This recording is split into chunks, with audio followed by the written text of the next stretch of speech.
context of what I say. It can be funded by the taxpayer, it can be funded by the patient.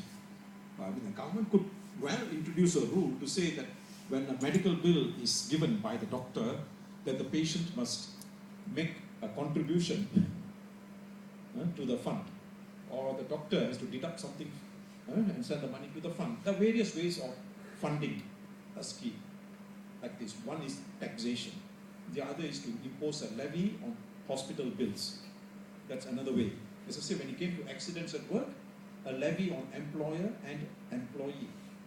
So there are various ways.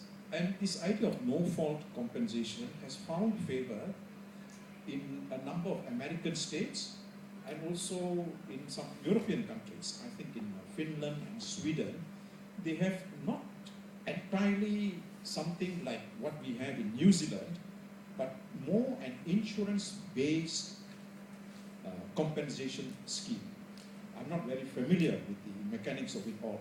Incidentally, may I say, Tun Sufyan had spoken out many a time about the need to have a no-fault compensation scheme, because he saw that so many victims of road accidents could not establish fault.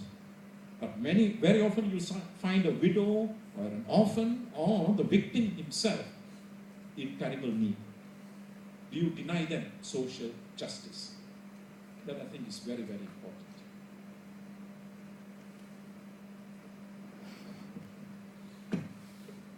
Thank you, Mr. Ranjan, for the response. Any other questions?